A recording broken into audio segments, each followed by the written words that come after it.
Hello, and welcome to another episode of playing Crusader Kings 3 using the most difficult possible rule set, starting as Duchess Matilda of Tuscany in 1066.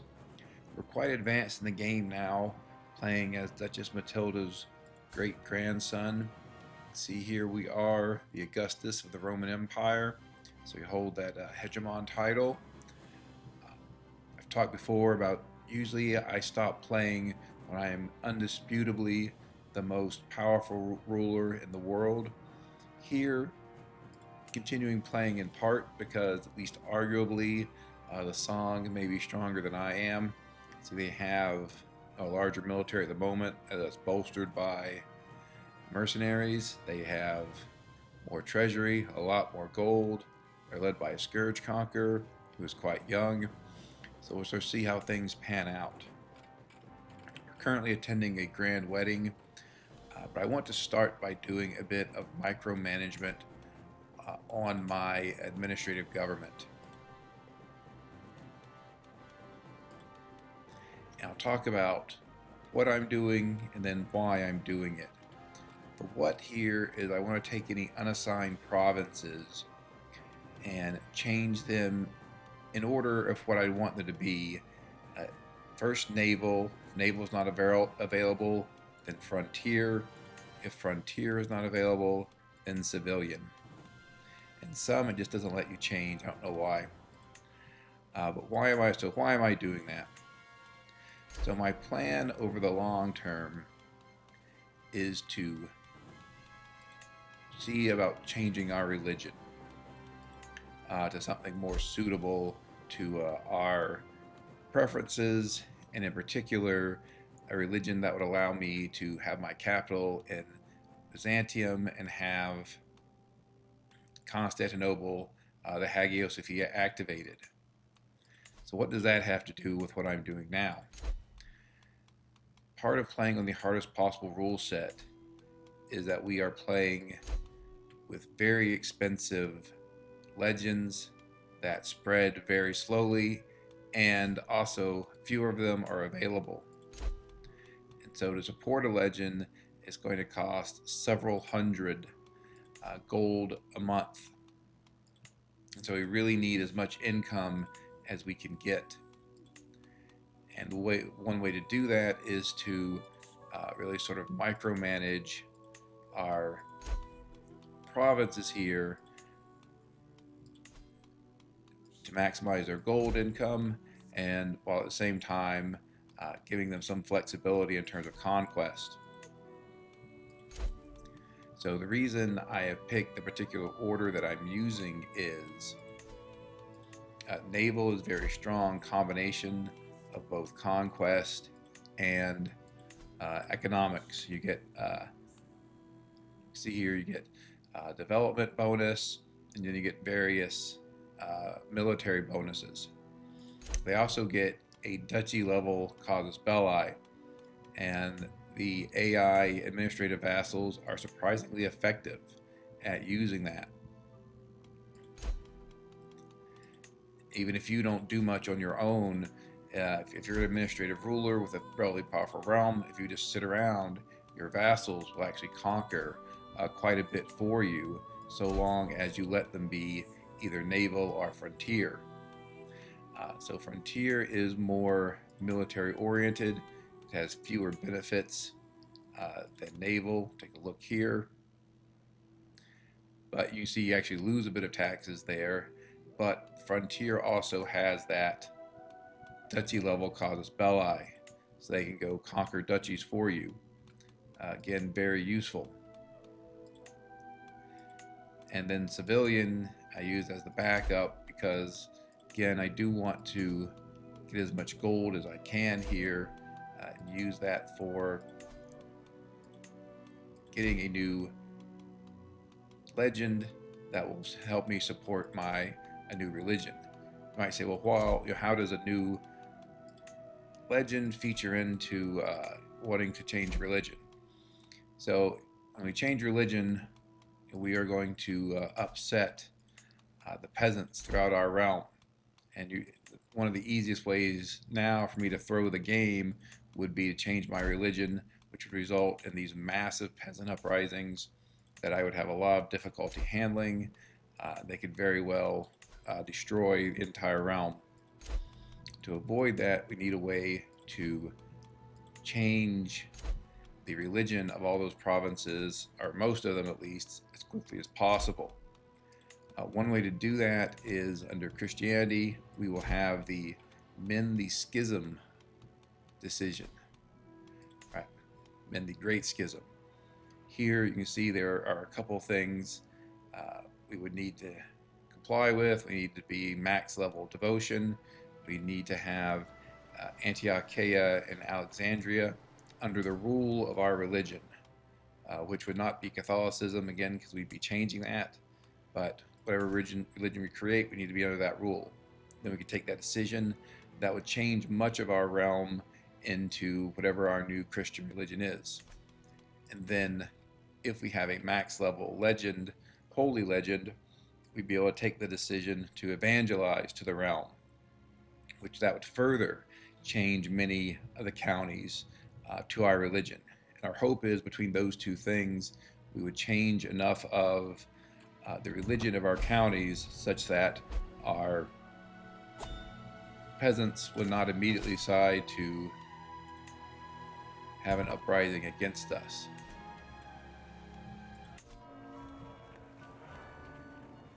A bit unclear why that's shown up since we're going for our grand wedding here. The other thing I'm looking to do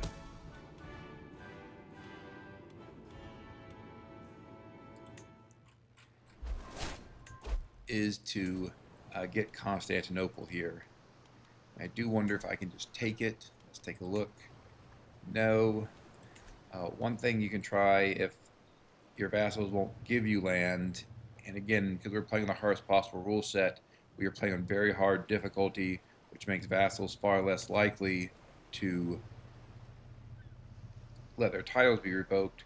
You can look at arresting someone. If someone's in your prison, you can automatically revoke their titles. It's a bit strange that it's easier to arrest someone most of the time than to revoke their titles straight off, but that seems to be the way it works. You can see here this is really an unacceptably high chance, 39% chance of triggering a rebellion, so we don't really want to arrest him either. If we had a hook, that might work, so let's look for a hook on him.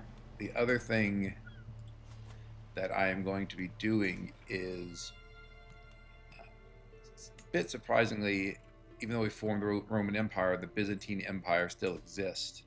We need 17 more counties to recreate it.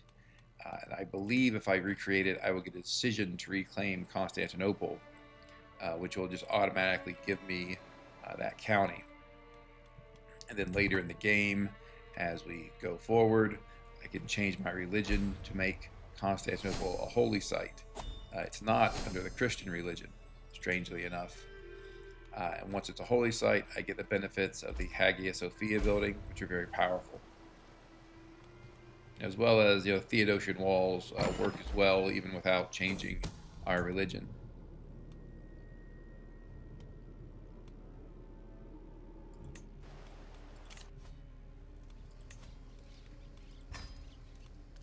Generally happy to have more artifacts, so we'll create this book. The other thing I'm looking toward doing is changing my culture, specifically hybridizing our current culture with Greek, get some of the interesting and unique Greek cultural traditions. But one thing I want to do before I do that is we currently have Republican legacy. I'll almost certainly get rid of that when I hybridize.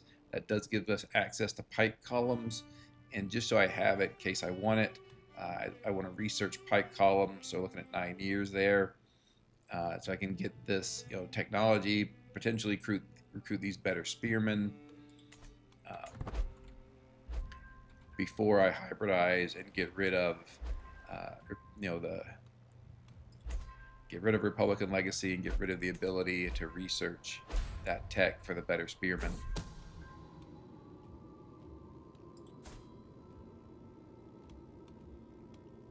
Okay, so let's say we are able to get a secret on the person who currently holds Constantinople. Let's see if we can blackmail him. We can. So let's see if we can get Constantinople.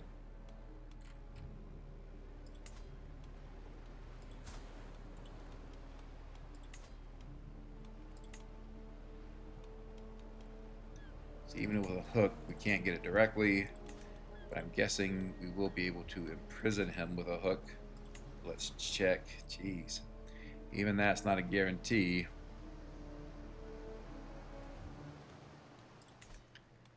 Maybe we just wait until we get enough territory to reform the Byzantine Empire. That was weird. I just got the hook and then it immediately expired. And so you can see here, I talked earlier about administrative vassals, especially if they're naval or frontier vassals, are surprisingly good at reconquering territory. And here you see that's exactly what they're doing. I'm not fighting anyone. I'm here at my grand wedding, and yet my vassals are doing an excellent job of retaking territory. So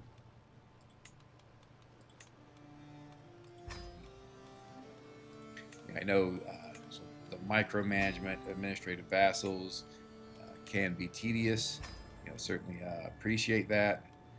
I remember the YouTuber Koifish did a video where he played all the way from 867 to 1453.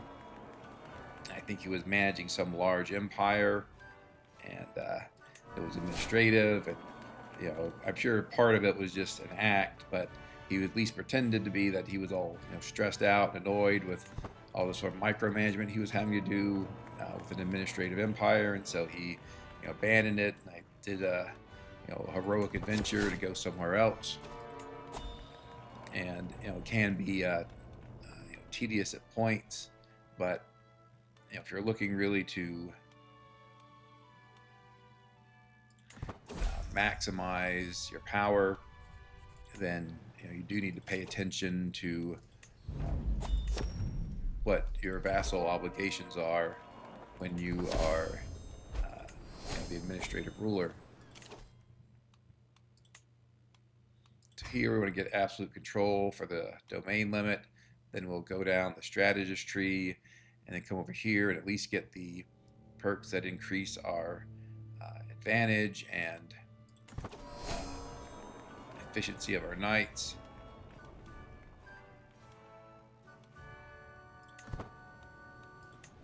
And then we'll move on to a different lifestyle. Perhaps we will do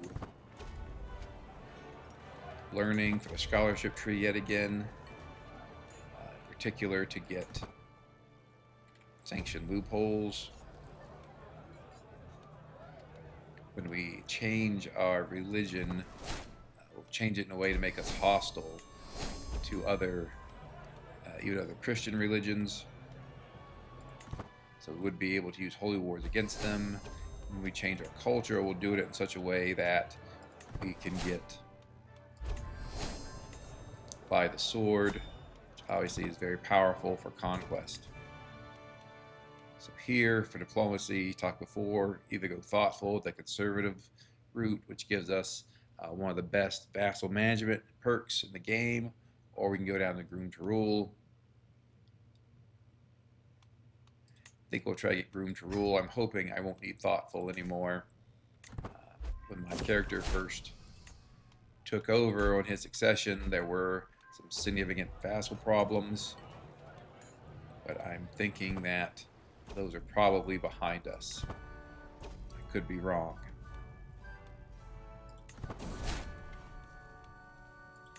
Talked again about usually I leave disasters to my vassals. Often they take care of it. I should probably look more carefully to see what the benefits are of me contributing my money to helping to fix those disasters, but usually I just let my vassals do it. We are going to want a lot of piety. simply because, again, we're thinking about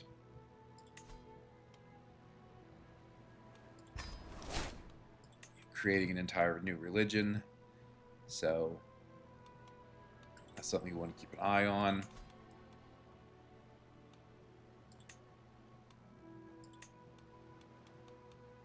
I think now probably now that our grand wedding is done, probably look more into getting what we can here of the Byzantines.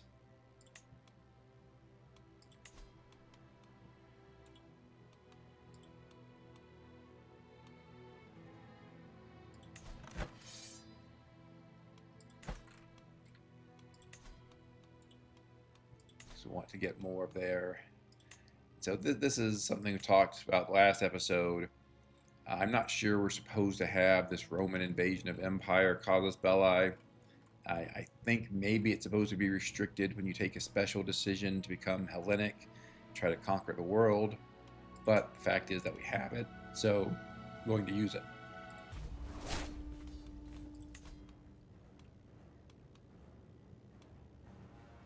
I didn't even realize we had some light horsemen.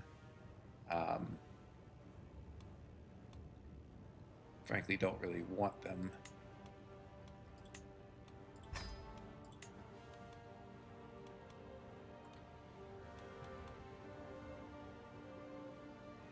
So we have 3 regiments of pikemen. We certainly don't want any more of those. We have some archers. We do have armored horsemen, but as part of our provincial armies. Same with the crossbowmen.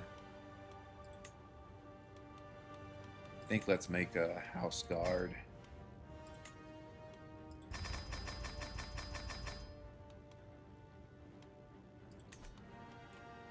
And then we will make sure our rally point is right, nice and close, and raise our armies. It does have us leading them, which is good. Our character is relatively young. He doesn't have all the benefits in the strategist tree in particular. So sieges might take a bit longer, but I think we can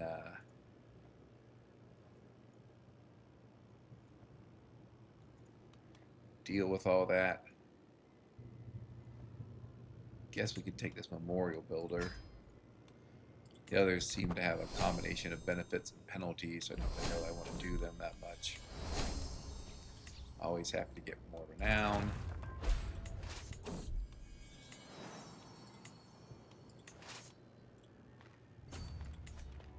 Let's pin my wife so I can keep an eye on her at a glance.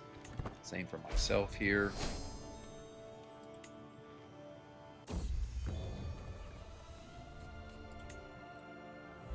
Not sure where their armies are. I would have expected they would have been around.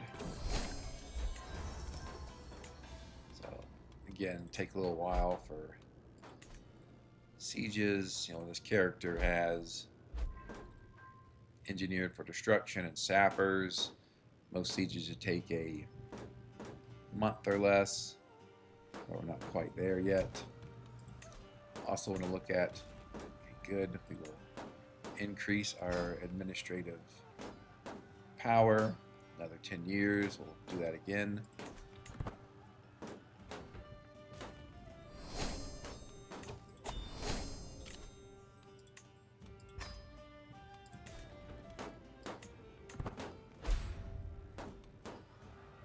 See, we just got a notification of someone becoming a witch. We do have a witch coven established early under Matilda's lifetime.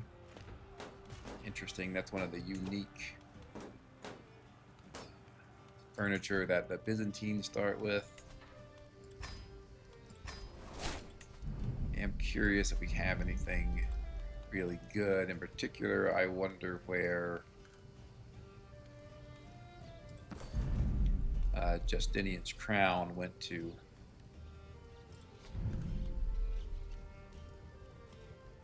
Let's see which one of these is better. I think maybe we keep our wine ton for now for the domain taxes.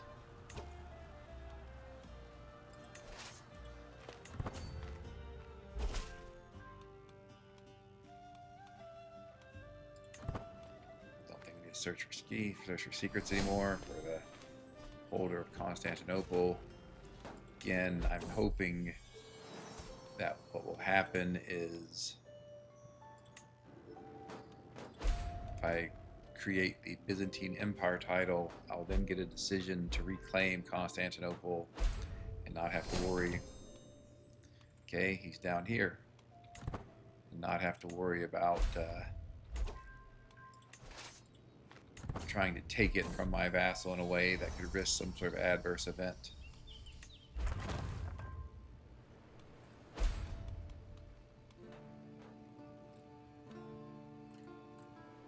I guess they're coming up now to fight me.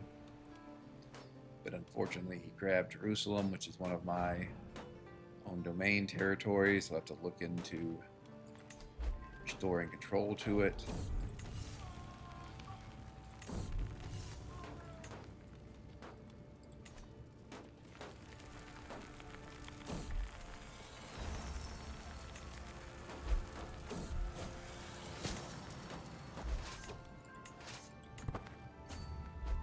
Meantime, we'll just grind through these sieges and wait for their army to arrive. There it is. Okay, we're already starving. Not great, really, but our starving troops should be able to take them.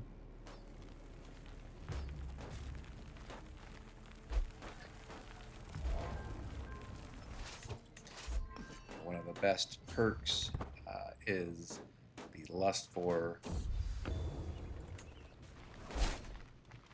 Sorry, it's the living off the land. Yeah, I was about to say lust for land, but obviously that's the name of something for landless adventurers. One of the best perks is living off the land, because the 300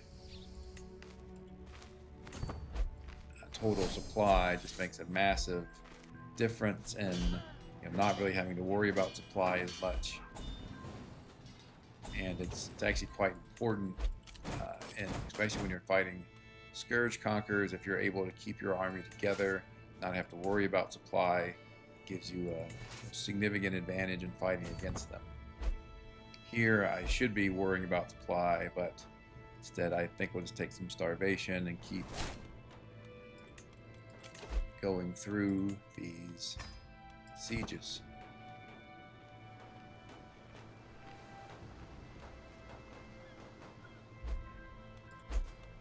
Looks like his army has largely been destroyed. Not completely, though. Okay, obviously I'm never going to do that. We talked about the song earlier. I mean, there is, Genghis Khan has formed his empire. He might be a challenge. It's interesting that while Genghis Khan has this golden lineage trait, which is very powerful, it seems like most of the time when I play on this rule set, he does not get the conqueror trait, which would make him far more powerful. Indeed, I've seen games where Genghis Khan appears and then gets subjugated, turned into a tributary by a scourge conqueror who was already present and had taken over part of Siberia or the Great Steppe or Mongol territory.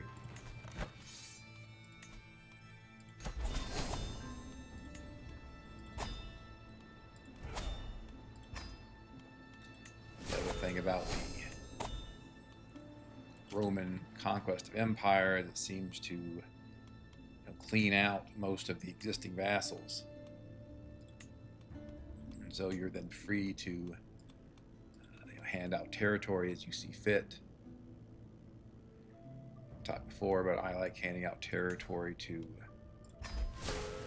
family members, so that's what we will do. That guy is great. He is married. Of course, he's married to someone with no traits at all. That's a bit unfortunate.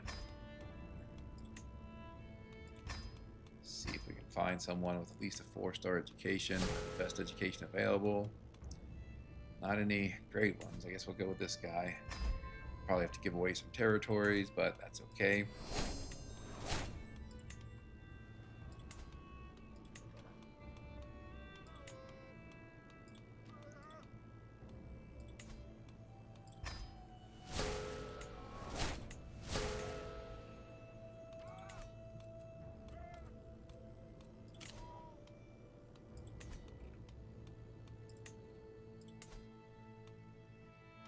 Alright, so we create the Byzantine Empire. Do we have, yes, we have the decision to reclaim Constantinople, so this is what I wanted. I also wanted to be my capital, as it now is.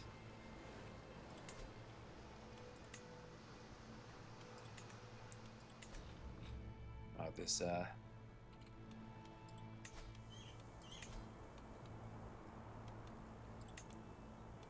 might seem inappropriate given that we are ruling the Roman Empire. I don't find Rome itself to really have that great of buildings. I mean, the Aurelian walls are, you know, they're fine. Extra holding taxes and development growth is nice. Colosseum, they're not bad effects, but to me, there's not that great. So we may be giving Rome away at some point in the future. In the meantime, let's give away Ortobello. Don't want to get too far over the domain limit. Part of playing on the hardest possible rule set, playing with domain limit -3. So we have a lot less domain limit than a regular game. I'm probably going to give away Urbino as well. Give away Rome at some point.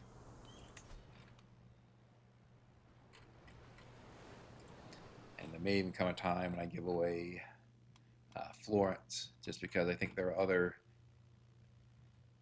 buildings that are even more powerful.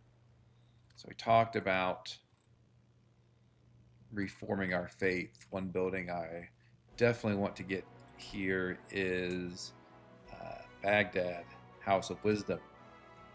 See, it has a lot of just great modifiers, you know, cultural fascination progress, you know, plus 15% monthly lifestyle experience, you know, all very powerful stuff. And you can also see faith creation and reformation costs -20%, and that is going to be particularly helpful to us. The question is the best way to get it. Okay, looks like that might be the best way to get it.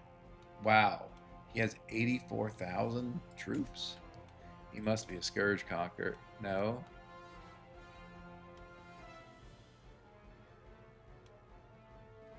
Oh, he's allied to the...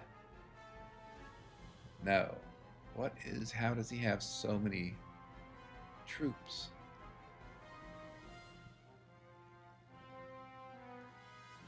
He definitely has powerful allies. He just has a ton of allies. Okay. Huh. Interesting. So this may be a real test of our strength if we fight against him. Let's make sure that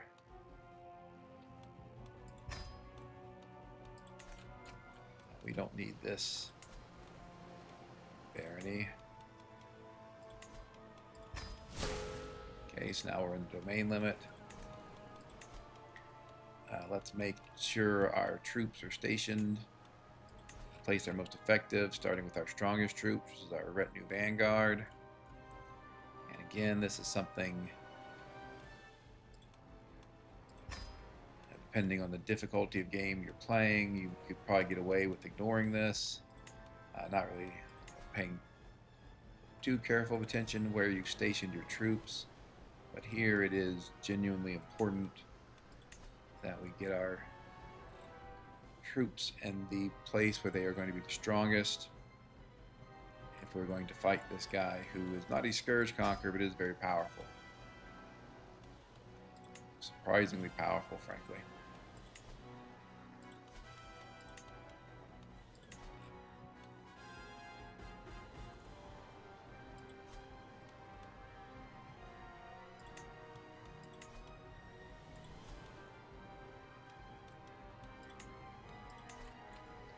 Station everyone. I think we want them for now. We'll start developing our capital since this is where we want it to be. Talked before about we want to get pike columns first. 6 more years. As soon as we get that, but we'll be hybridizing with the Greeks. See if we can vassalize anyone.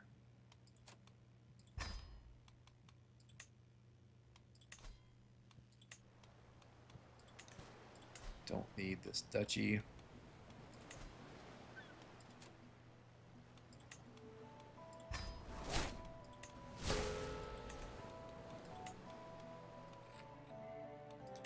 Check to see our tips here, anything else we need. You can see again, our vassals have conquered, so we could usurp Felicity of Olhena at some point. Also take this one.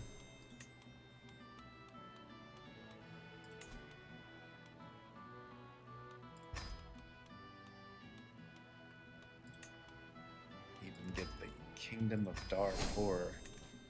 Not sure what my vassals are doing. Where are they? Okay. So, talked before about we are on total exclave independence, meaning that when a character dies, any territory that is not connected by land or sea to the territory of the realm's capital will become independent. So, if I were to die right now, this part would become independent. But I'm relatively young, quite healthy, so I think our character will be around a long time. I guess I see that this Pudgeman realm is quite divided, sort of scattered all around here. Might explain a bit of why it's so powerful. It's an interesting question of do we go for them now, or do we wait, get more power for ourselves? Probably the latter is a smart move. One other building I like to have is here in Aleppo. Very powerful. Another one you could think about is Fes. I think this one is a bit more recent. The other ones, I've been pointing out so far have all been in since the beginning of the game. I think this one was added a few patches ago. Where you see here, +1 diplomacy per level of devotion. I love skill increases, monthly lifestyle experience, cultural fascination progress, development growth. So all very strong. Wonder, can we even attack that? No, not yet.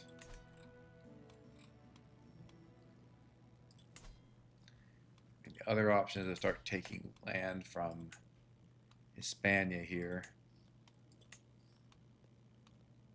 Particularly Hispania itself. This would be a huge amount of land to grab in one go. I don't think there's anything special about him that would enable him to stop us. I think perhaps let's go on our pilgrimage. I don't even know that we have the pilgrim trait yet. I guess there we do, but no experience in it. So I, again, talked earlier about when I have a lot of piety. So let's start going on to pilgrimages here. Also visit some points of interest if there are any ones we haven't already done. Get some experience, lifestyle experience on the way.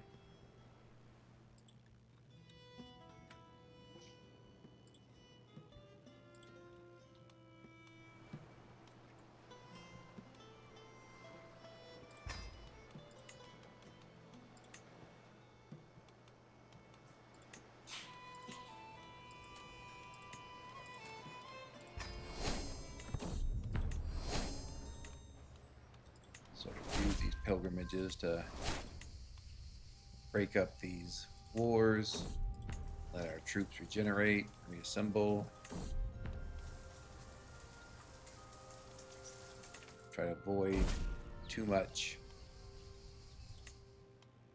offensive war penalty for our vassals, and again get the piety that we will eventually want.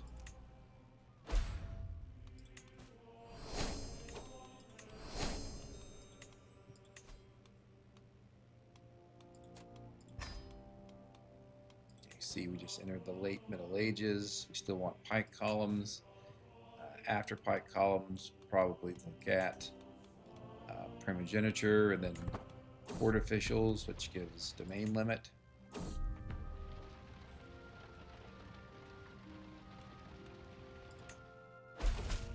Paradox has really worked hard over the years to reduce maximum domain limit for the players.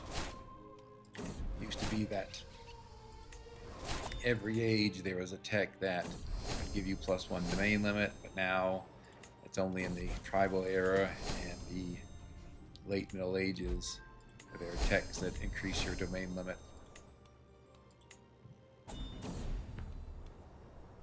It will take Wise Man since it gives learning experience.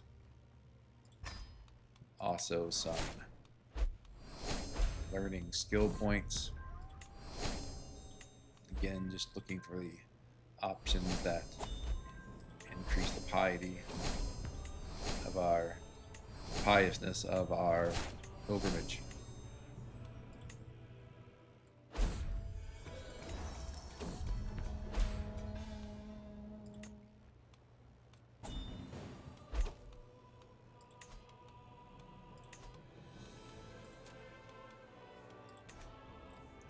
Don't need to reclaim Rome. Again, probably give it away at some point.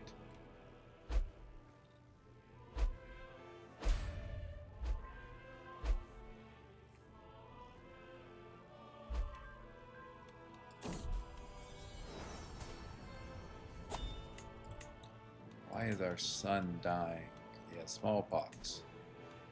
That's not good.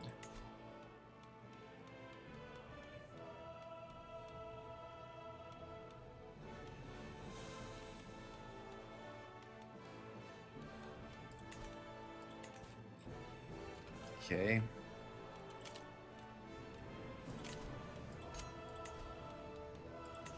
Well, looks like our first son is probably not going to make it. Hopefully our second son fares better. He is hale at least, so okay. Unfortunate, of course.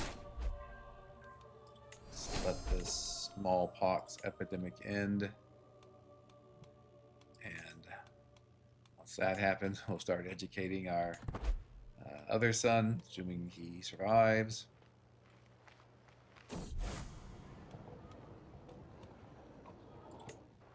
Take the piety.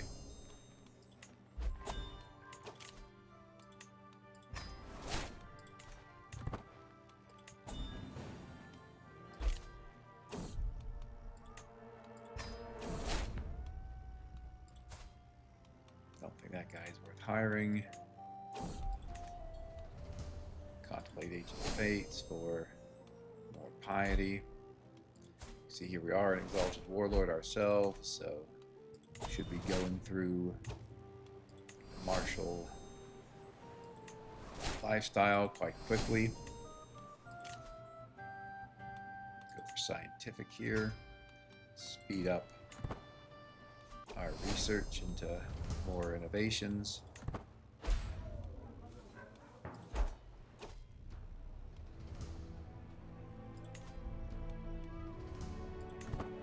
Take the skill point boost.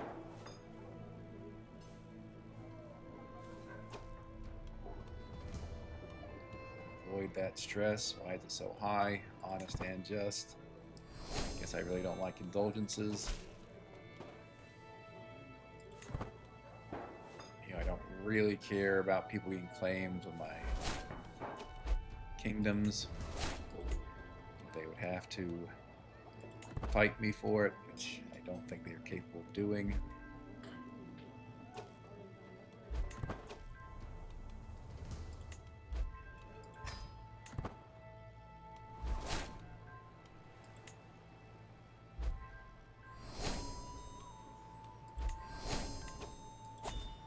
Probably the worst part of playing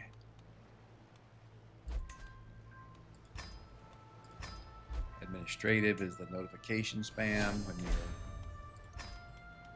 relatives are in line, or when they lose being in line of some title. See, there was a lot of notifications about what's going on with my brother there. Okay, looks like the plague is over, so we'll educate our son. Except he's traveling, so we'll educate him when we return to Constantinople.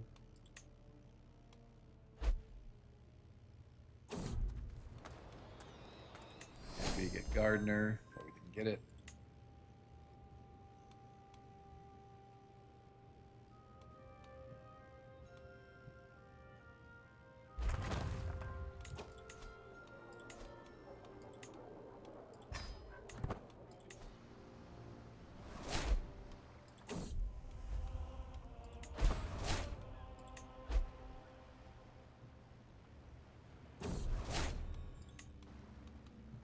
So look at our buildings, see what we can construct here.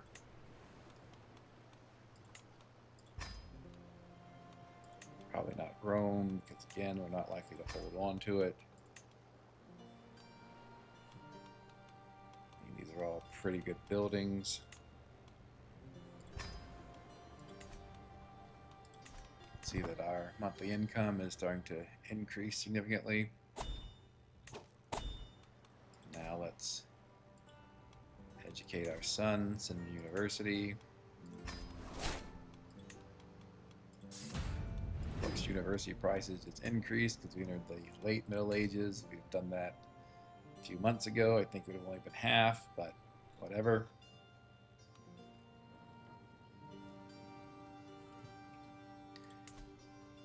And there's so much land here in Hispania.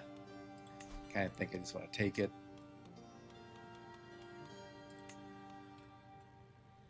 Yeah, and I think he's in pretty poor shape. So he has very little gold. I'm guessing he's even losing gold. Yep, he's losing a lot of gold. All right, this becomes too tempting. The worst part of this conquest is going to be handing out all the titles afterwards, but that's a good problem to have.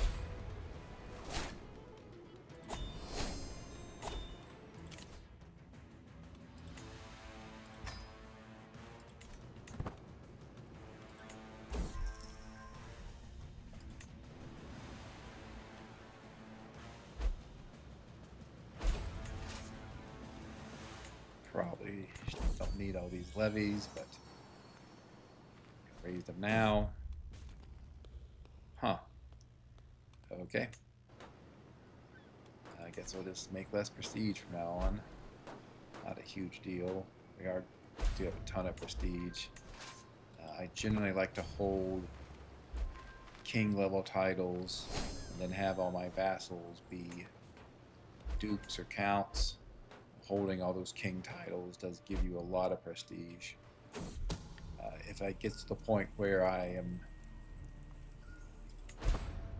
having problems with the vassal limit, then I might hand out king titles if I can't fix the vassal limit issue some other way. But normally, administrative realms, you get a huge amount of vassal limit, and so unless you're really doing a world conquest, you should be able to hold all the king titles yourself. This gives you more gold and prestige to do that. Keeps your vassals from getting too powerful. Not sure where Spania's army is. Don't think it'll make a difference regardless. I am curious.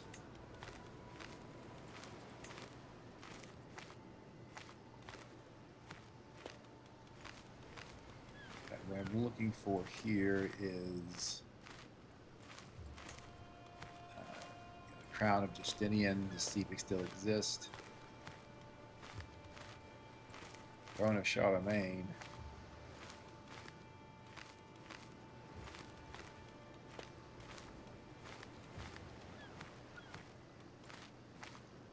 Not sure if there's a way to search through here. There's so many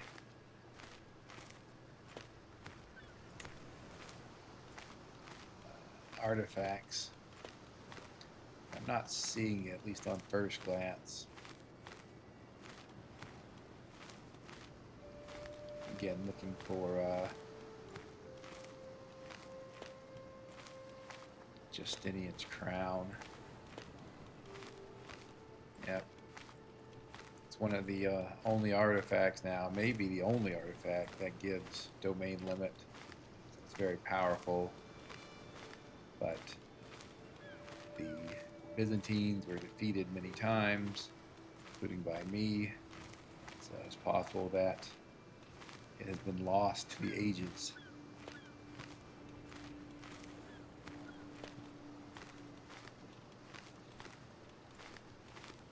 Yeah, okay.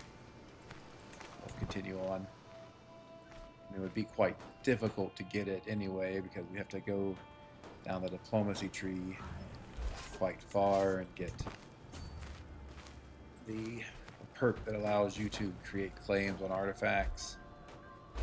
If Crown of Justinian existed, it might be worth doing that, but if it doesn't, then probably not.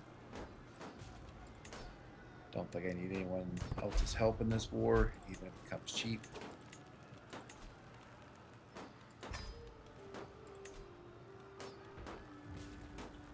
Guess we're not swaying anyone. We'd sway this guy.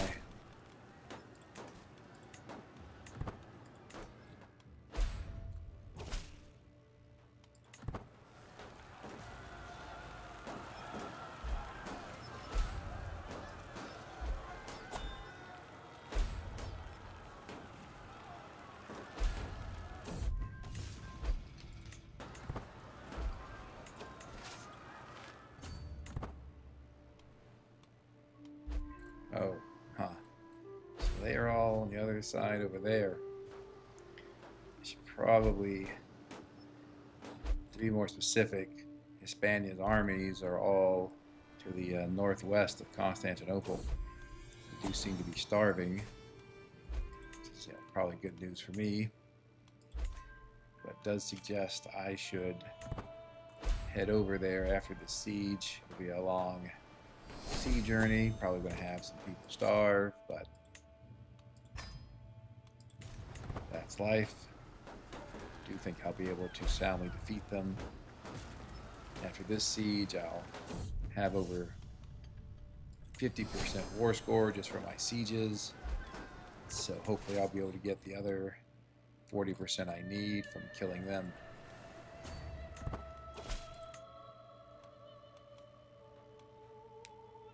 This option, don't want to pay gold, don't want to lose influence, so it's really either of these two.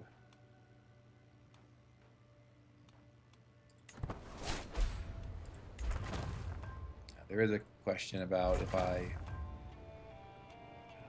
they complete a siege, will they then move off to some other place? Let's have to see. I'm going to go with a small vineyard here for now. Actually, let's see if we can.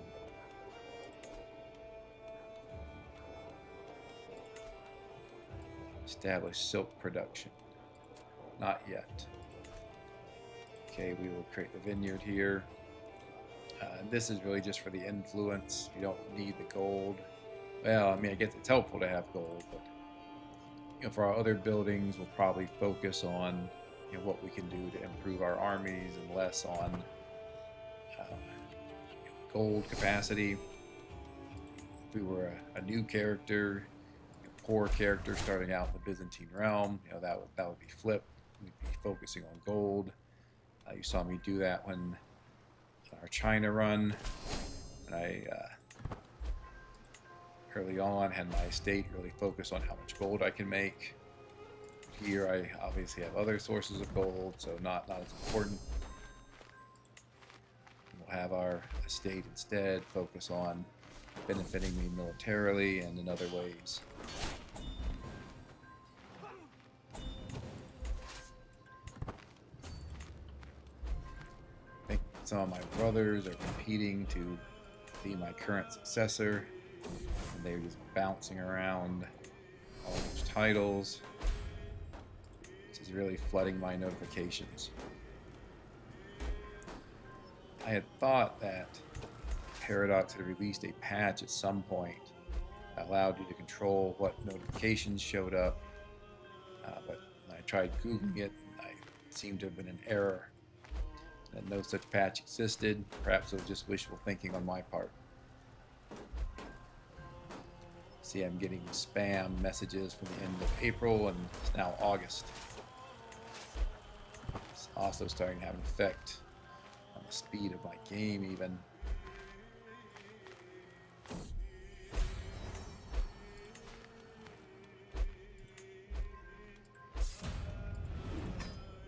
We'll see what other children we have before deciding whether to educate our second son. We're educating our first son because he's both genius and hale. I think that's the best we're going to do in terms of genetic traits, unless we get really lucky. I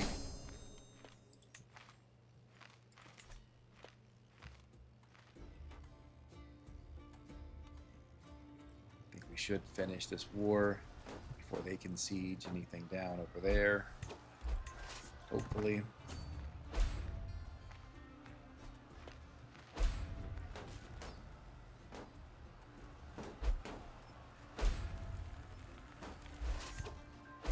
Okay, I guess we need one more siege.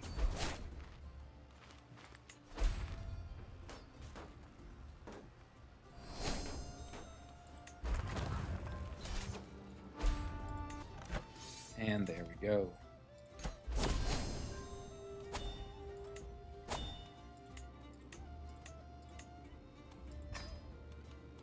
you can see we got a whole bunch of rivals. Let's make sure we have people in place that protect us from dying. Our 2 bodyguards, cupbearer, food taster.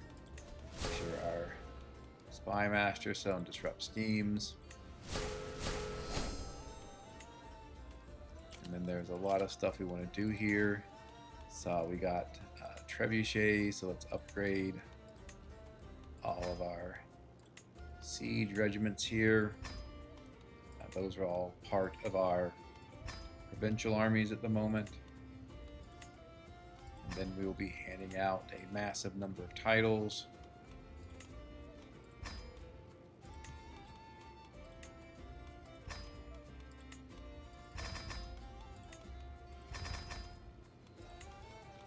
In terms of what I play with on the game, I have all the DLCs, but I do not use any mods. Partly that's just personal preference, partly for stability reasons. I think it's great that CK3 has the ability to be modded so extensively that people enjoy playing the mods. Just my personal preference is to stick with the game plus all the DLC. So there is a pretty good building here. Diplomacy per level of fame and some other benefits, but I think Fes is probably better. And again, because we're going to really be up against the domain limit cap, there's only so many counties we can hold, and that one's just not going to be one of them. But it's certainly, if you're playing in this area and you're not at your cap, and that's a good building to get. Cordoba, this great mosque, which works for Christians as well as Muslims, also quite useful building, but it doesn't have any stat gain or the other things I would currently be looking for. There are actually quite a few good unique buildings in Spain, but none that I will keep given our domain limit restrictions.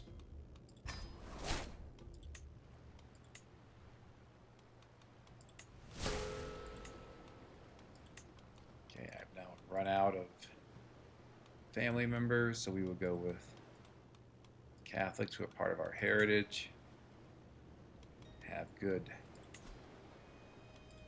stewardship, and so hopefully we'll produce more taxes.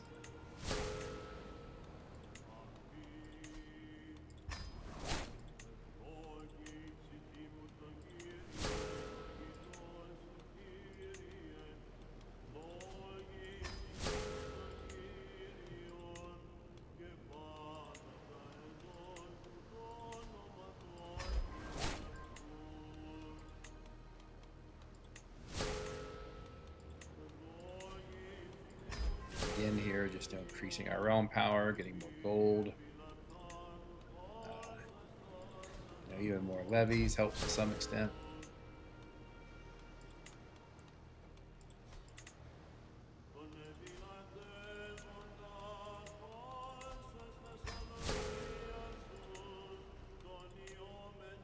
If you watch my prior videos, I often declare victory before getting to this point where I'm playing as a hegemon, and to some extent I think this here can show why that at this point I'm probably going to be rolling over people unless they are scourge conquerors. So there is a question of where is the sort of challenge of the game, which again is what attracts me to this rule set. But we are building up to see about what we can, how we compare with the song. Ideally, I'd like at some point to be able to fight the song in open warfare, and then we can establish who is the more powerful. But I don't know that we'll get to that point. And that's going to require a lot of hours just to get over to them. And of course, if we get the opportunity to fight the Mongols as well, happy to do that and see how things turn out. Again, creating all these king titles, I want to hold them.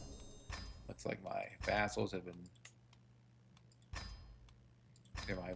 been busy, or they were places outside of Hispania that I acquired by attacking Hispania and taking all these territories.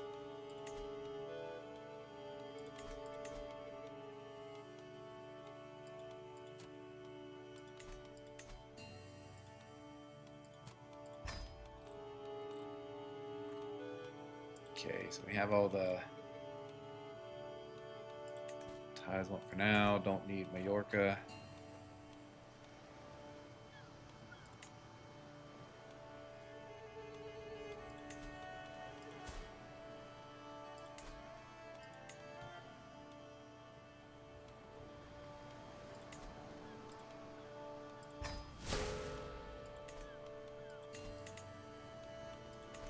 Okay, I think that is all the titles we need to hand out.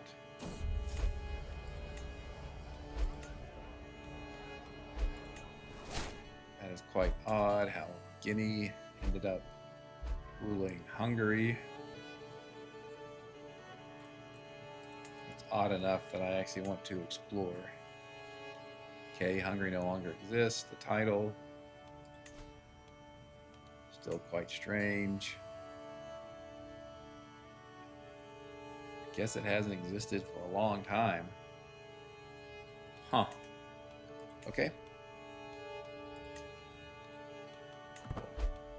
Continue on here. So the Pujman Empire here, Pujman, however you might want to pronounce it, currently led by a child, looking quite weak.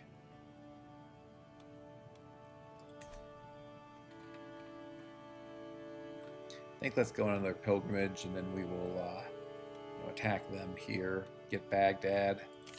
But first, let's secure the Mediterranean. This gives a whole bunch of advantages, including some renown.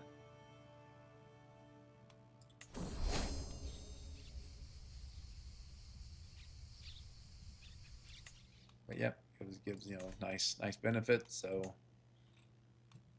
continuing to get more and more powerful.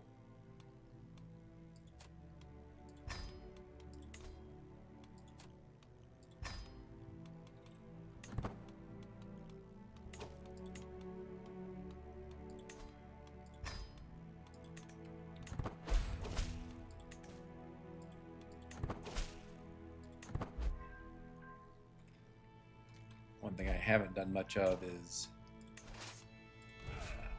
interact with the Silk Road. Partly just don't want to take that many years of my ruler's life to go out there and find new innovations. Maybe as we get closer or deeper into the game, I'll reconsider that. Let's go another pilgrimage.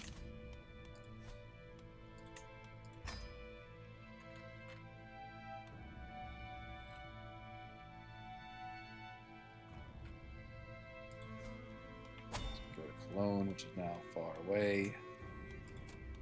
Visit some points of interest.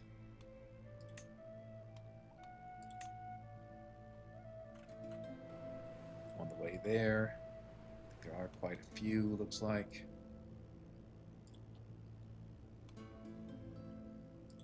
A lot of stewardship ones.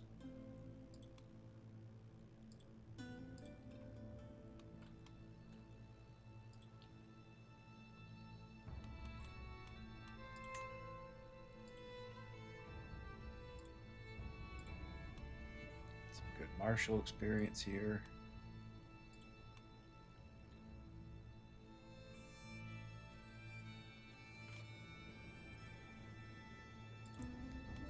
That looks good.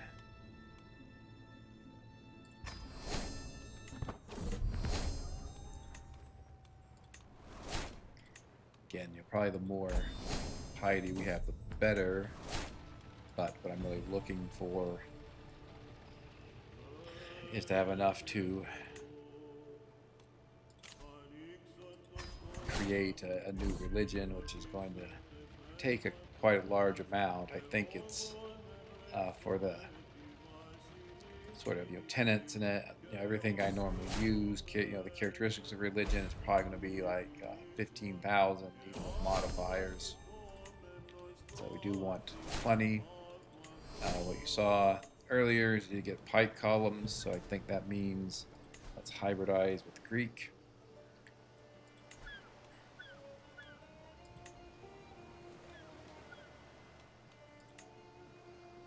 Become bureaucratic, which is the from the Byzantines, from the Greeks, I should say. There's kind of a question: do we want to be Latin or Roman? Do we want to have Italian, Vulgar, or Greek? I think let's stay with Latin and Italian Vulgar. I don't know that makes a huge difference, really.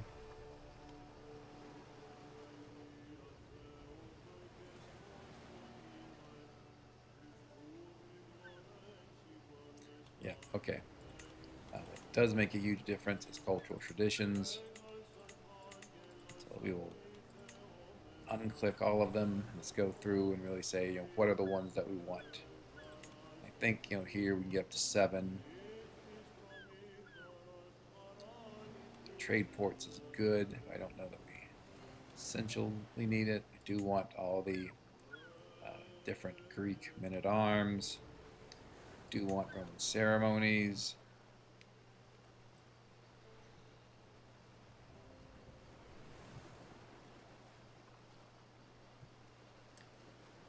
So as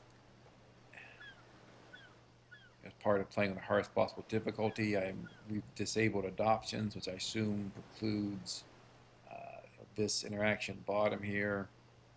We do get influence and diplomatic range. You're playing on restricted diplomatic range, so getting more diplomatic range is useful.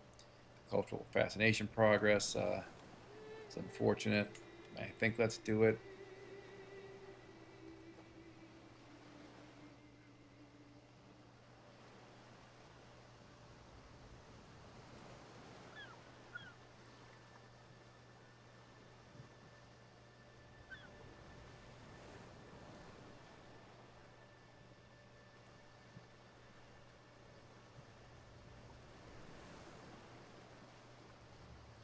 Palace politics is often one I don't get. I guess we can try it here. It's not necessarily bad. I think let's get religious patronage for the renown. And then seafarers for trade ports. And maybe it's not that useful. What do we want then? Guess maybe we find poetry, so Let's see, are there any ones that we're giving up that we really want? I mean, parochialism isn't bad, just for the gold. Maybe I'd rather have it. Yeah, I think so, actually. Fine with giving up mountain homes. I don't think any of our domains I'm planning on getting will be in the mountains. The patronage we talked about, industrious, I still want. Even though probably only going to apply to Byzantium, maybe it's less important. We have all four of the traditional Greek. We have one spot open, which we will immediately use to get by the sword. So I think we're good there.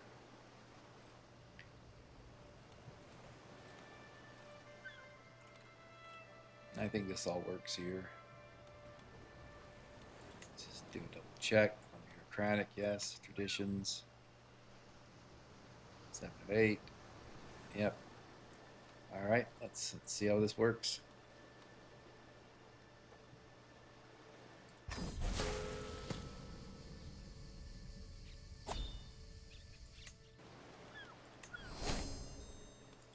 See how far it's spread around Constantinople. Quite far. It's good and bad. I mean, unfortunately, it means that getting by the sword is going to take a very long time. 30 years. Jeez.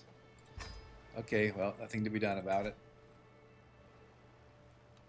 I do want to pen some of those new activities and take a look at their new decisions, particularly hold a triumph. Might as well do that. That one, yes. Oh, okay, so we can already do this one, inspire. Opus Francigenum. I again apologize for butchering pronunciation, but might as well do that. It's quite useful. Get peerage, which gives us more domain taxes, our vassal taxes even, so that's good. And courtly vassal opinions, all good stuff.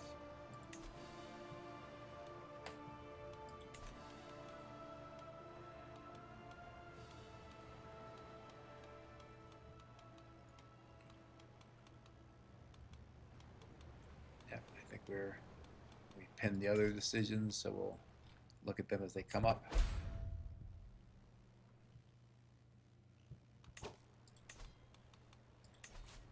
Let's have our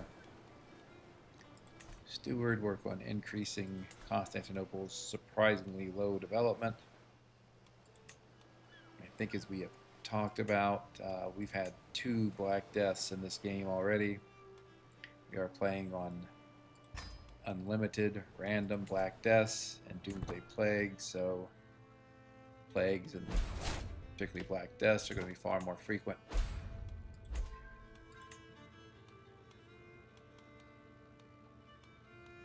So I think now I go for primogeniture, even though it's going to take a very long time. Probably by changing our culture to here, where the development's much lower, we're likely going to hurt ourselves in terms of the speed of our innovations. But that's done now, so not much to do about it. Just try to build up our development there. You can see, speaking of plagues, we have another major plague hitting us. Seems to have infected our sun. Consumption plague, which obviously isn't good. Hopefully it'll be gone by the time we get back. Doesn't kill anyone important.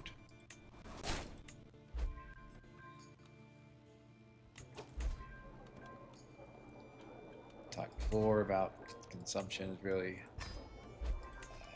an unfortunate plague because it lasts so long. Usually what happens is if you get a plague, you either live or die within 6 months. either the plague kills you or you recover from it, relatively in a short period of time, but consumption can just last for forever. I can't remember. I think our prior ruler was betrothed to someone who had consumption, and the consumption just took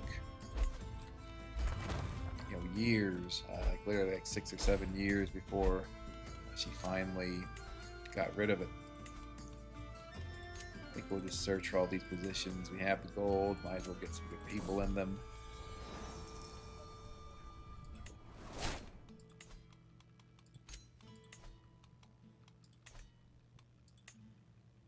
And once they're all in place, we'll take another look at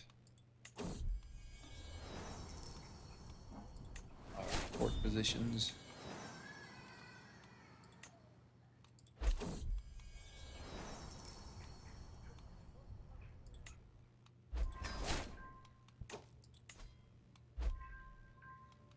Alright, that guy is clearly outlived his usefulness.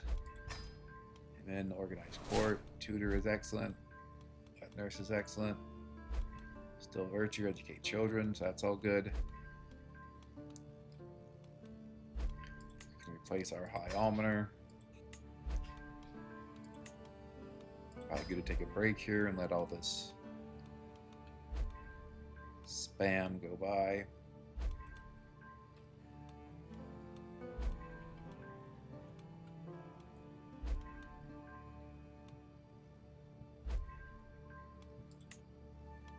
Have him increasing our influence. Our chief eunuch will have him on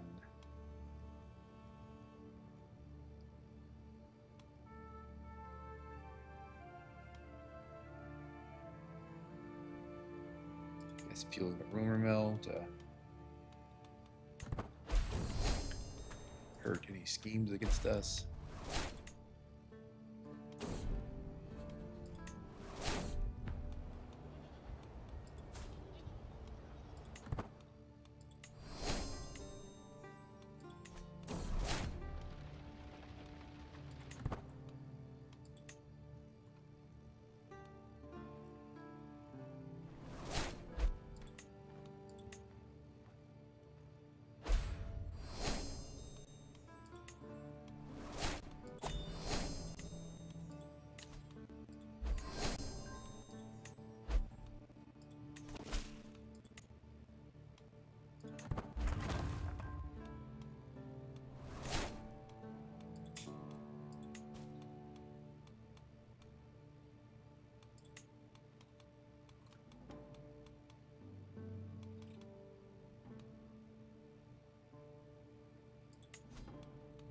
See what sort of accolades we can get here. Blade Master is good.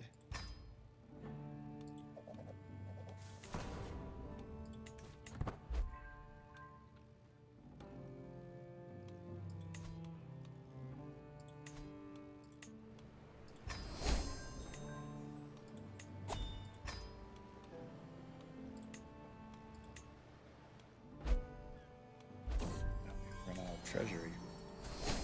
Surprising. So we'll have to hold off on building anything for a while.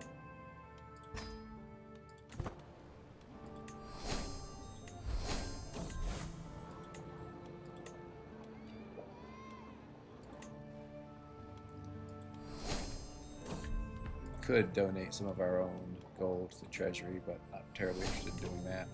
Let's look at how bad it would be to create a legend now, how expensive. You see there's 300. Then that's just for the the first level. As you go up, it's going to get more expensive. I think the second level is 500 a month, and then 800 a month. But I think it's time to start it. Again, if we want to be safe when we change our religion, we really want to have an evangelize the realm decision ready to go, in addition to mending the Great Schism.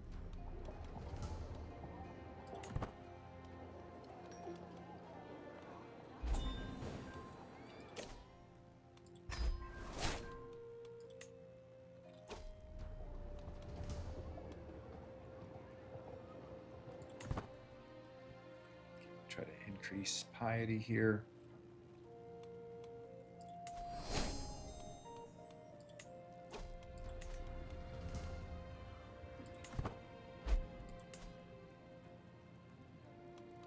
Mongols not seeming to be doing terribly well at the moment. Not sure what's happening there. Maybe he just bit off more than he can chew. He's losing a lot of wars.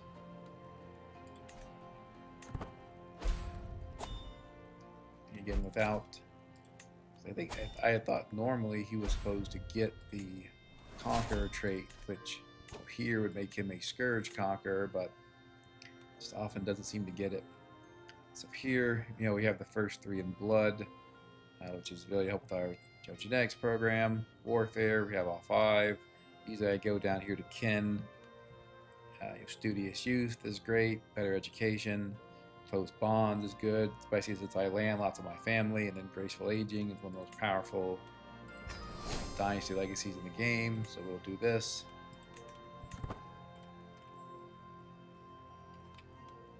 Again, it's going to be a very slow time before our legend really spreads. Yeah, just in 4 baronies at the moment.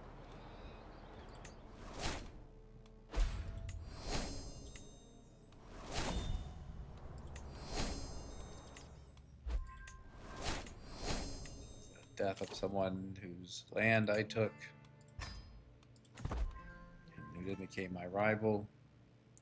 Interesting. Yeah. Let's see what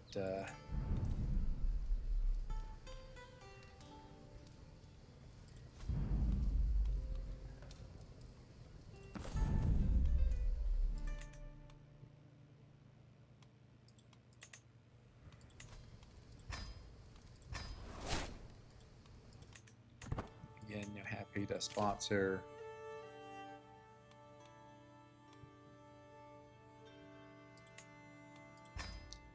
taxes, and happy to sponsor inspirations as long as I have the gold. Just gives me more, makes me more powerful, gives me more options in terms of organize my stuff. Still don't have a regalia.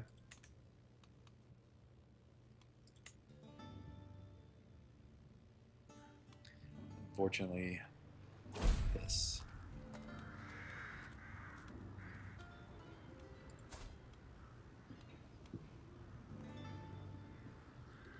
Guess we'll bring him into our court. He needs a decent knight. Unfortunately, this consumption plague is still raging. Not going to be declaring anyone co-emperor. I should be paying more attention to our son here.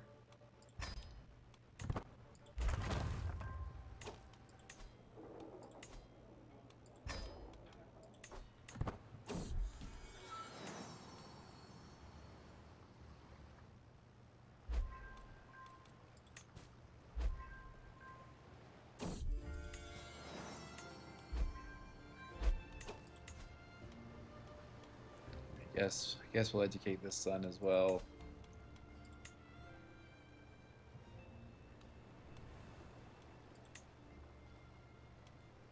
It's been strange. I'll wait till I get back home and to Constantinople, and then hopefully that'll allow me to educate him.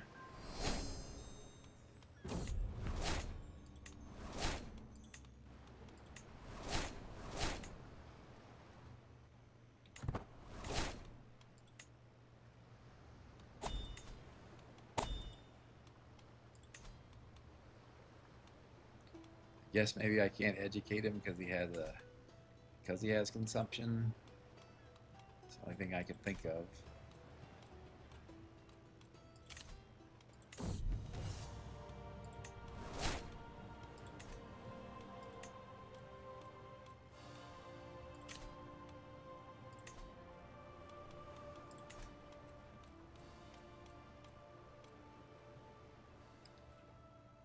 Guess we could hold a chariot race here. See how willing people are coming to our plague-stricken capital. think I increase influence.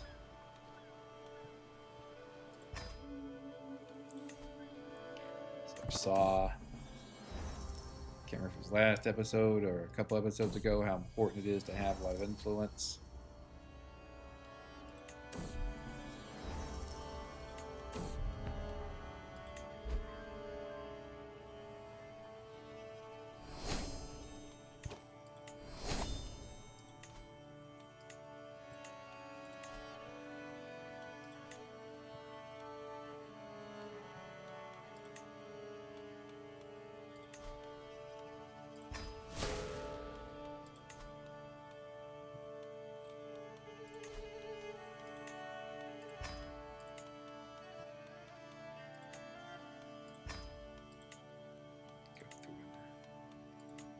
Build a few things, though again we're quite low on our treasury here.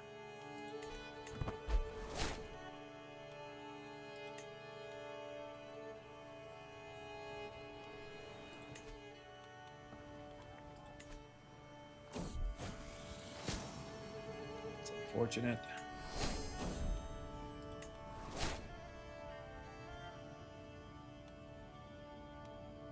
Guess we'll lose the gold.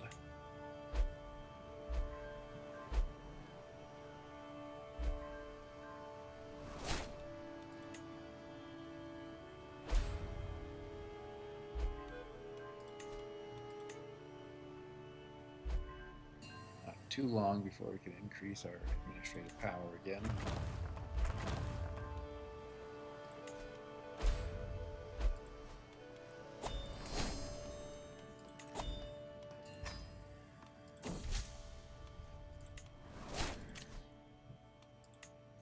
Poems. Usually if someone sends me a poem, I'm just happy to get it, unless it's one of the few that try to damage my legitimacy or something else.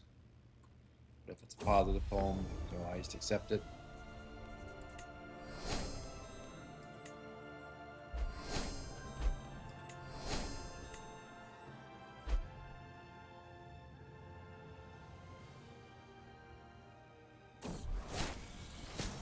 That's unfortunate. Still in fine health. Okay, that's not good. Would like to have a champion charioteer right before we have the chariot races.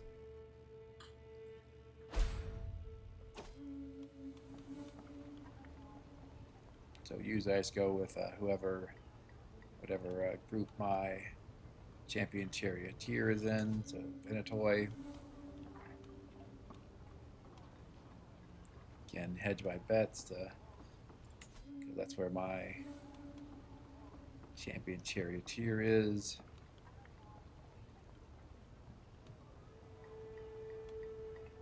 I think let's just go with show at a decent gold.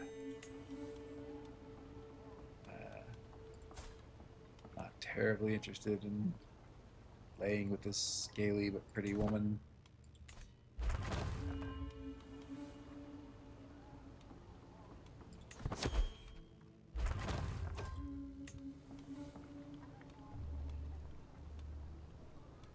I'll get a little bit of influence there.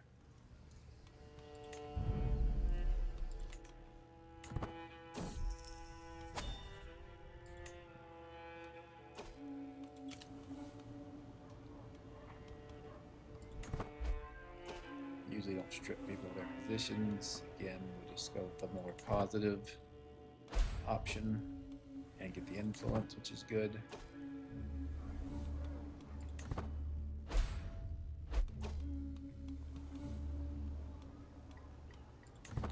Influence here.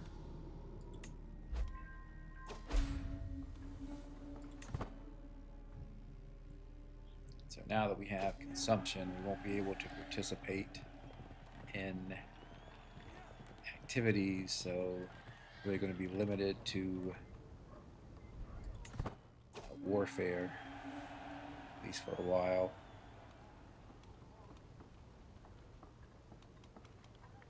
who was our charioteer?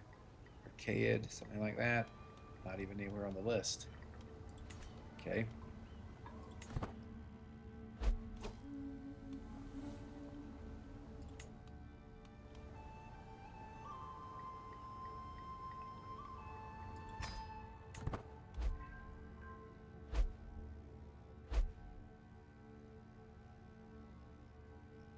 Yeah, you see, none of my activities pop up because I can't go to any of them because I have consumption.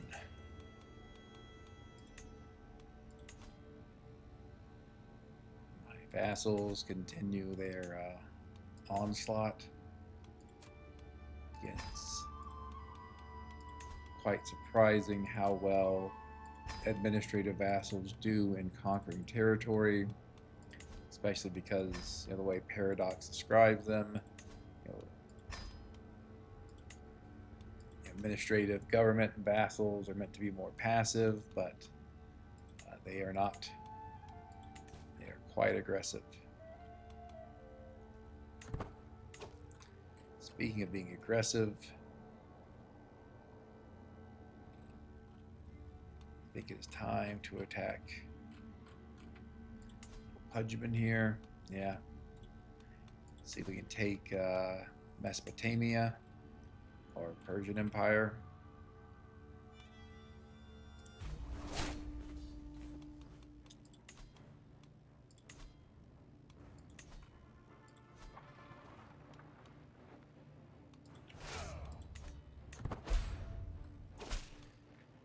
Have our consumptive ruler go command his armies. I'm sure that's a good idea. Do have living off the land, so shouldn't even be starving this time.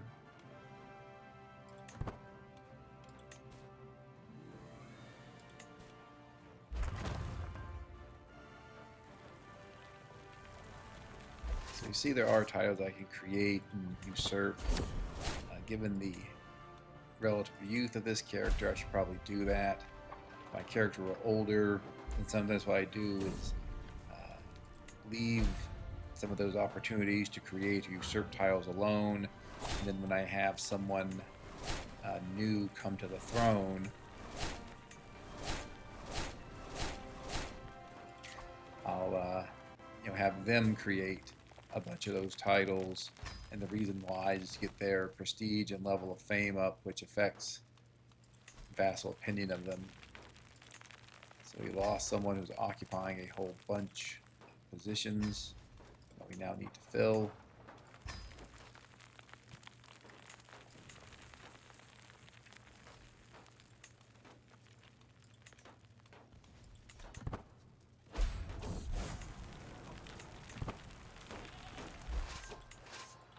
I don't accept exiles who would change the fate of my lands, so just take the piety instead. Again, we need lots of piety, so happy to have it.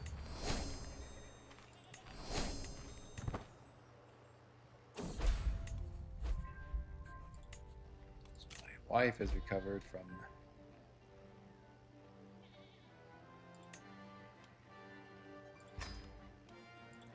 consumption, but I have not. Not sure that last move was a great idea. I mean, I love renown, but paying 5,400 gold for 5% renown is, I think, steep even for me.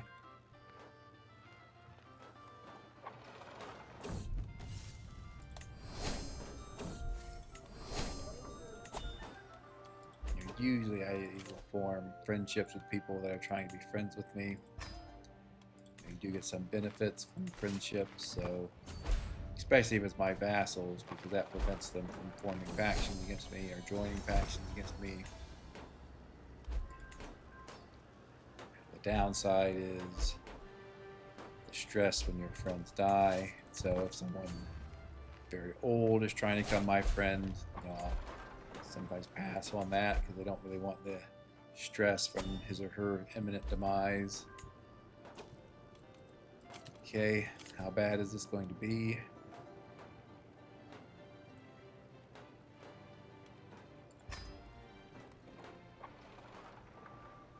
guess you get the evangelize the realm decision at level 2.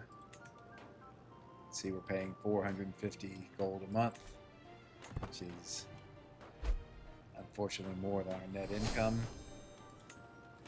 We do have a significant stockpile of gold, so probably what I will do is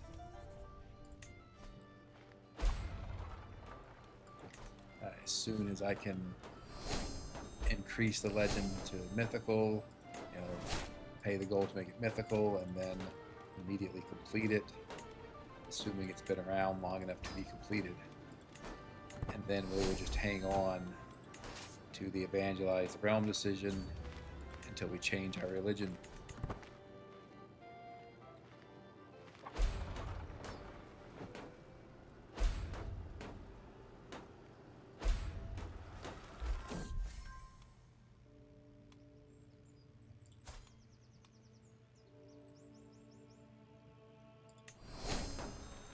For all these historical characters, I just bring them to my court. They're often very useful at filling out court positions because they have great stats. I've sometimes thought about doing a game where whenever I get the opportunity to switch, I take it. That is to say, switch characters. So, if I win a crusade, I would switch to the person that wins the crusade. If a historical character appeared, I'd switch to them, and so forth. But that is not this game. At least not yet. The son still... Okay, so this son... So we'll educate him.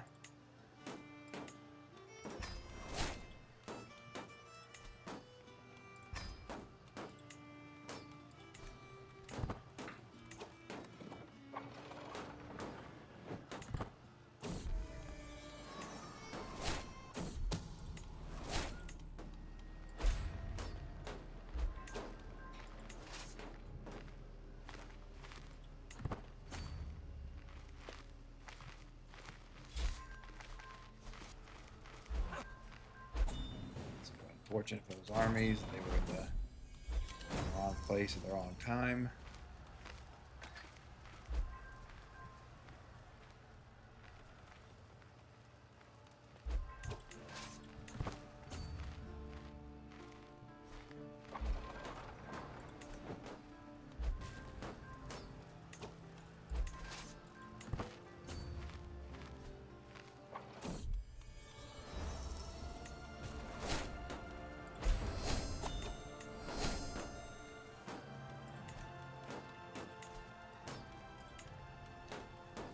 I wish I had mystical ancestors, though we don't have that many family members really to give out titles to, frankly. 26 more years for by the sword. So, I mean, this would actually help in terms of a mythical holy legend. Gives you another kingdom level holy war CB, so that'll actually be useful here since we don't yet have by the sword. Don't think we've used our first kingdom level holy war because we've been using these Roman Empire CBs, and frankly, so long as we have the Roman Empire level CBs, we actually don't need by the sword. I guess I didn't even think about that, but the issue is that I think the Roman Empire CB is a bit inconsistent as to when you have it, when you don't. I've talked about that. I don't actually think I'm supposed to have it, but I do, so I will use it.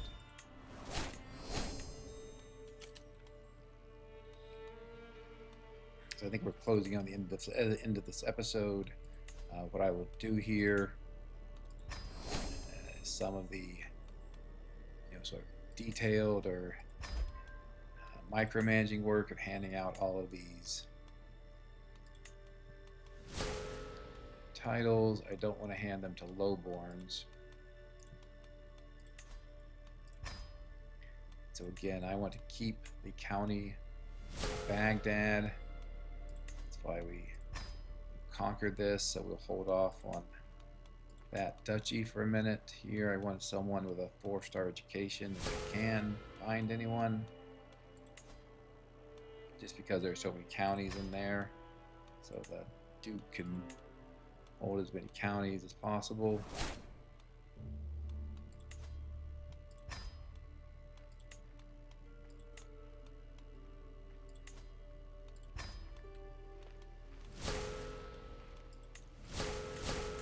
Must be a lot of counties somewhere else that I'm not accounting for.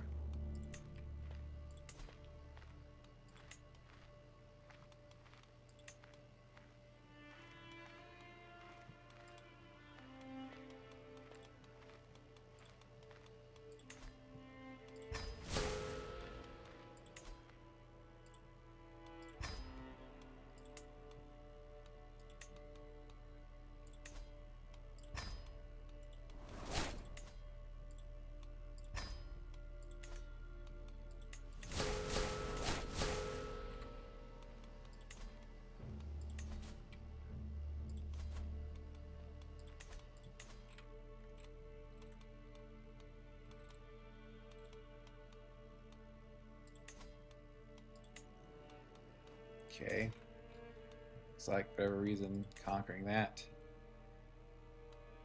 Mesopotamia gave us these titles over here as well, so it's fine, we'll hand them all out.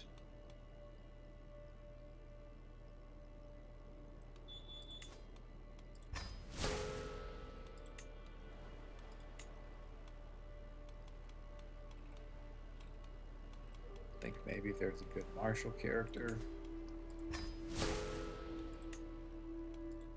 Same here, you want someone who can do some fighting on the borderlands here. Yeah, we still have some more somewhere we need to hand out. Okay, up here. All right.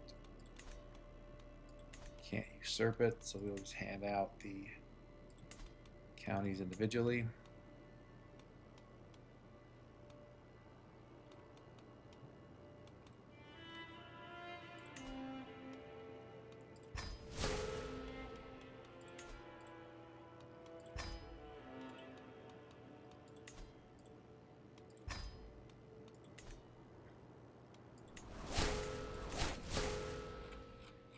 And then we will do, let's upgrade our state here. Look at our domain. We still don't have much treasury, so we do want to probably just upgrade this one building here.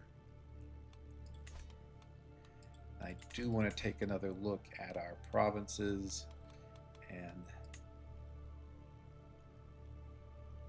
start fixing some of them. I shouldn't say fixing, but rather seeing if we can give them appropriate administrative contracts. And while I do that, talk a bit about this run as we are reaching the end of the episode. I think we did make a good amount of progress here. Really getting solidifying with our new ruler, and conquering some more territory. We actually got big chunks of territory in Spain and Anatolia.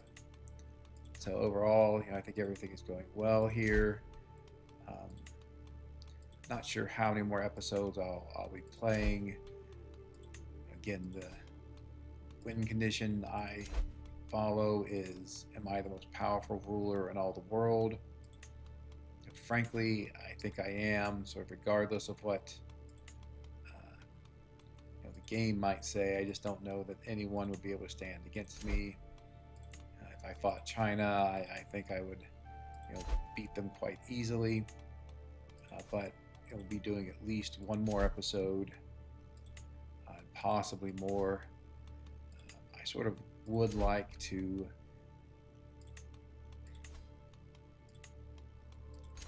create a new religion. Not something I've done in the first 3 campaigns that I have completed so far. It's just sort of something new, some kind of fun to do. Hopefully we can get that done next episode. If not, we'll have to sort of think about where we are at the end of next episode in terms of wanting to continue. Is it interesting to people to watch?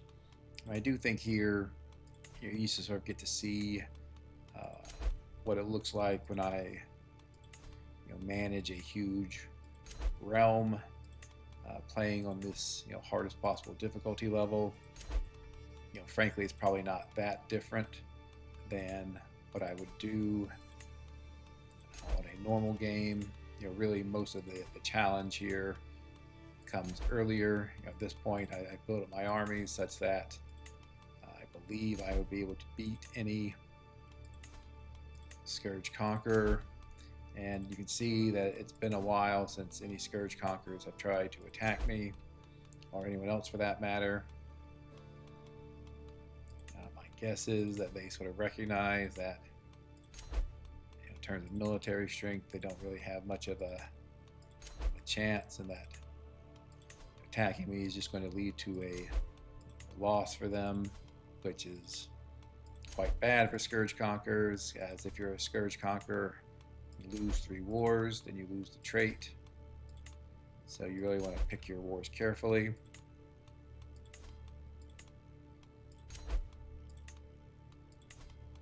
We saw a few episodes ago that there was a Scourge Conqueror, Emperor of Britannia, who attacked me, ended up losing after a very close run war.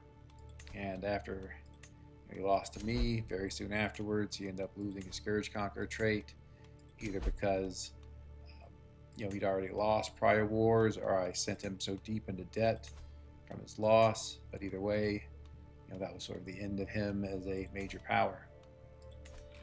Okay, thanks again for joining. I hope you enjoyed the episode. I hope you continue to watch the rest of the series. Please like, subscribe. Definitely appreciate any comments on how I'm doing, what you'd like to see in the future. Certainly take those into account and what I do going forward. Thanks very much, and goodbye.